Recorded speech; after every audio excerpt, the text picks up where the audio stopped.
Hello friends, myself Sneha S. Kulkarni, lecturer from Department of Chemistry, KLS VDIT Haliyar. Today I'll be discussing experiment number 10.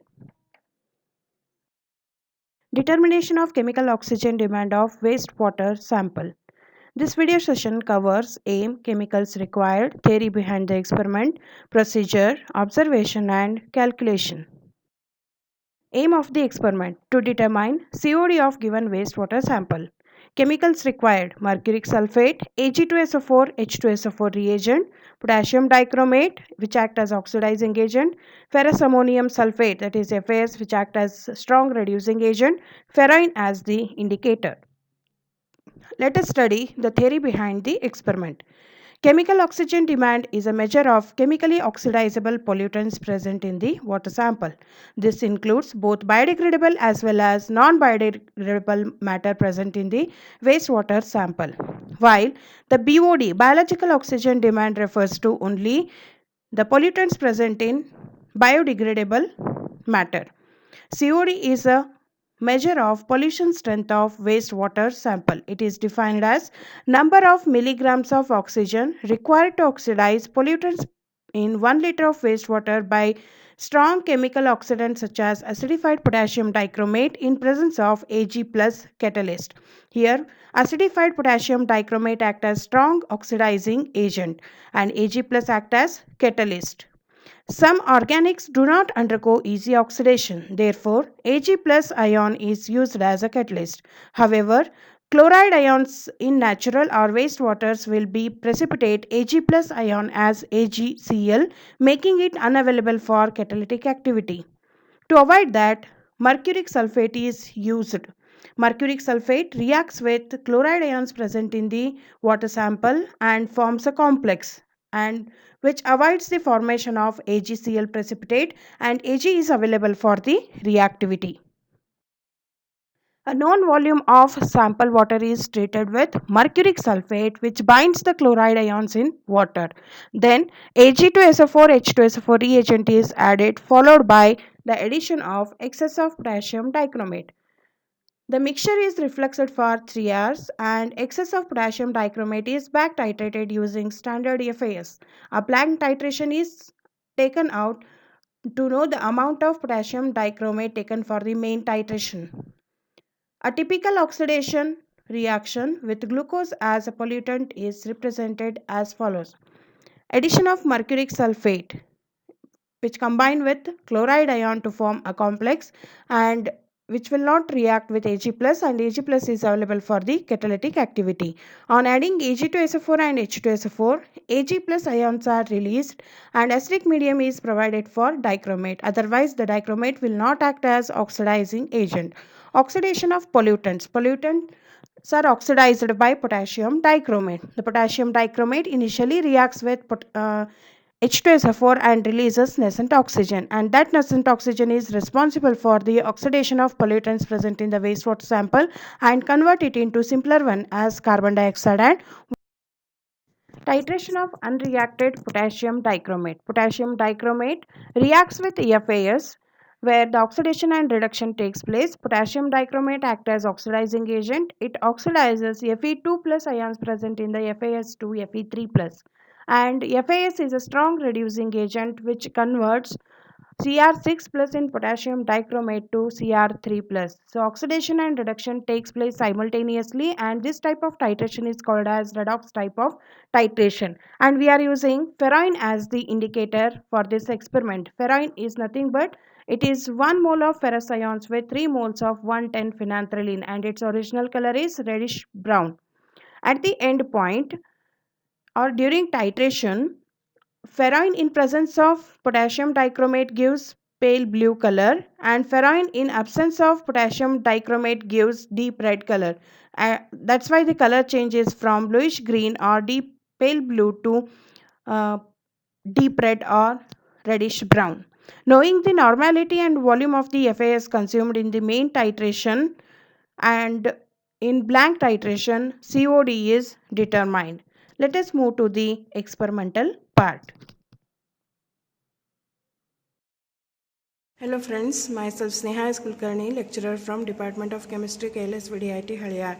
Today I will be discussing determination of chemical oxygen demand of wastewater sample. So COD refers to pollution strength present in the wastewater sample. So it can be defined as number of milligrams of oxygen required for the oxidation of pollutants present in the wastewater sample by treating it with acidified potassium dichromate as oxidizing agent and Ag+ as the catalyst. Here, the wastewater sample is treated with potassium dichromate in presence of H2SO4. Potassium dichromate acts as oxidizing agent and H2SO4 act as an acidic medium. Without acidic medium, potassium dichromate will not act as oxidizing agent. Potassium dichromate reacts with H2SO4 and it releases nascent oxygen. That nascent oxygen oxidizes the pollutants present in the wastewater sample to simpler one. Say for example, glucose is the pollutant present in the wastewater sample. Then it reacts with the nascent oxygen and undergoes oxidation to give carbon dioxide and water as the simplest form. For the determination of COD of a given wastewater sample, we require standard FAS solution, wastewater sample, H2SO4, potassium dichromate and indicator as ferrine indicator. The COD of given wastewater sample is determined by titration method and the type of titration is redox type of titration where oxidation and reduction takes place simultaneously. So determination of COD of wastewater sample involves two parts. First part is preparation of standard solution of ferrous ammonium sulfate and the second part is determination. We'll move to experimental part and we'll prepare standard FAS solution. In a clean beaker, take about 5 grams of FAS. Then add 1 test tube of H2SO4 to the beaker containing weighed FAS. Then add distilled water.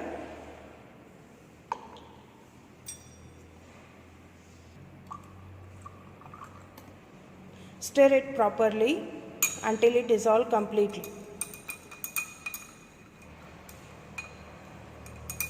After complete dissolution, transfer it to 250 ml volumetric flask with the help of funnel. Then make 2 to 3 rinsings. And rinsings are also collected in 250 ml volumetric flask. Then dilute up to the mark using distilled water. When it reaches neck portion, remove the funnel. Then take little bit water in a beaker. Then go on adding slowly. This avoids over dilution. When it is near to the marking, go on adding drop wise with the help of glass rod.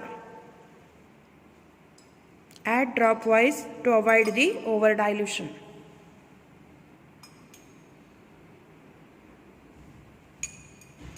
Shake it well to make it uniform. Rinse the burette with standard FAS solution.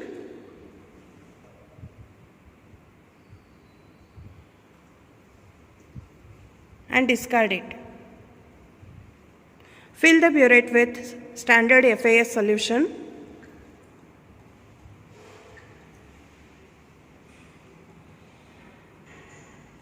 Care should be taken that there should not be any air gap. This is about preparation of standard FAS solution and filling the burette without any air gap. Now moving to the next part, that is very important part, determination of COD of given wastewater sample. For that we need to pipette out 25 ml of wastewater sample in a clean conical flask.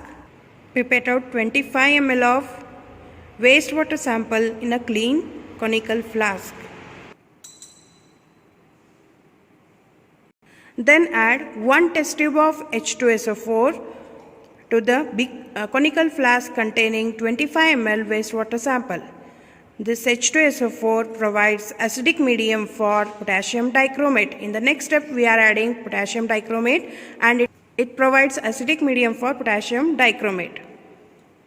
Next, 25 ml of potassium dichromate is pipetted out and it is added to the conical flask containing 25 ml wastewater sample and 1 test tube H2SO4.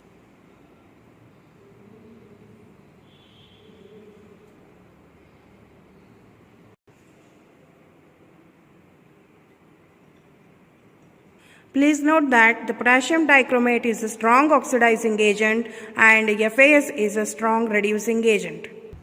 Next, add 2 to 3 drops of ferroin indicator. Ferroin is the combination of 1 mole of ferrous ions with 3 moles of 1,10-phenanthroline.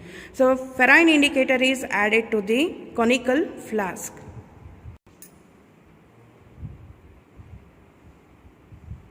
Mix the reaction mixture thoroughly and titrate it against standard FAS solution. First, we need to take pilot reading. For pilot reading, go on adding 1 ml of FAS to the reaction mixture. Add 0 to 1 and observe the color change. 1 to 2 ml, 2 to 3 ml, 3 to 4 ml, go on adding FAS until the color changes from bluish green to reddish brown. So the bluish green color indicates that ferroin in presence of potassium dichromate. Reddish brown color indicates that ferroin in the absence of potassium dichromate. So the ultimate color change is from bluish green to reddish brown. Please remember that always the pilot reading is whole number.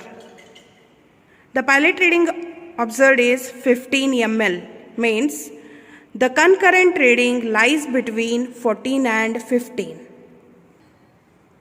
For concurrent reading or exact reading, again take a fresh conical flask, rinse it with distilled water, then pipette out 25 ml of, so add 25 ml of wastewater sample, then H2SO4 followed by 25 ml of potassium dichromate, then add 3 to 4 drops of ferroin indicator and titrate it against FAS. For concurrent reading, if the pilot reading is 15 ml, then up to 14 ml, add the FAS solution to the reaction mixture continuously. The color change will not be observed.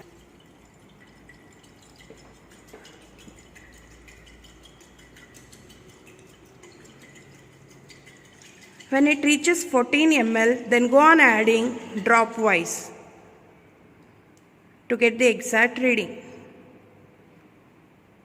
2 drops is equivalent to 0.1 ml. So go on adding 2 drops. 14.1, 14.2 like that way, and observe the color change.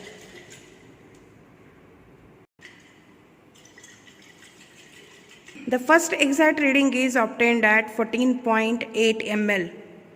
So please remember that always the concurrent reading or the exact reading is less than pilot reading or equal to pilot reading, not more than pilot reading. Record the first concurrent reading as 14.8 ml. Similarly, take 2 trials, then record the burette reading. Similarly, we have to take blank titer value. For blank titration, instead of wastewater sample, take 25 ml distilled water, add 1 test tube of H2SO4 followed by 25 ml of potassium dichromate, add ferroin indicator and titrate it against FAS. We know that the blank titer value is greater than main titer value because in main titer value, wastewater sample is there. The wastewater sample pollutants are present and those pollutants are oxidized by potassium dichromate. Potassium dichromate is utilized for oxidation of pollutants. But when we replace the wastewater by distilled water, there is no pollutant. That's why there is no oxidation and potassium dichromate is not utilized. That's why blank titer value is greater than main titer value. blank titer value is recorded as QML and it is directly given in the examination. Main titer value you have to take. Here, coming to the observation and calculation, first part is preparation of standard solution. So weight of FAS taken for the analysis is 5 grams. Volume of the standard solution prepared from W gram of FAS is 250 ml. Normality of FAS is calculated using the formula Y equals to 4 into W divided by 392.13.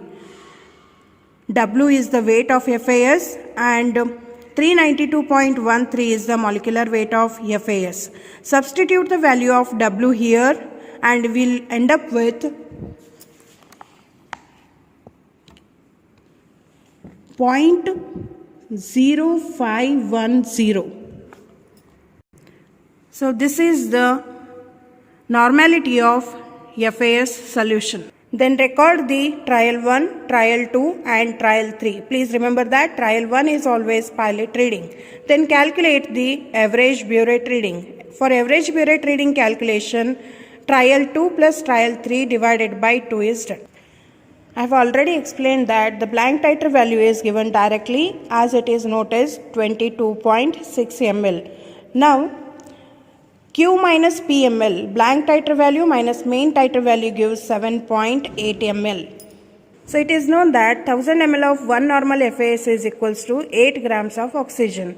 So 1 normal 1 FAS solution equals to 0.008 grams of oxygen. Now calculate it for Q minus P ml of Y normal FAS equals to 0.008 into Q minus P into Y. So here the Q minus P is 7.8 ml and 0.0510 normal FAS, it gives 0.008 into 7.8 into 0.0510 grams of oxygen. So Z value obtained is 3.18 into 10 raised to minus 3 grams of oxygen. Now 25 ml of wastewater sample requires 3.18 into 10 raised to minus 3 grams of oxygen. Now express it in terms of parts per million. So multiply the Z value with 10 raised to 6 and divide it by 25, that is sample water taken for the analysis. So we'll end up with 127.29 grams of oxygen. The chemical oxygen demand of the given sample wastewater is 127.29 ppm or 127.29 mg per liter.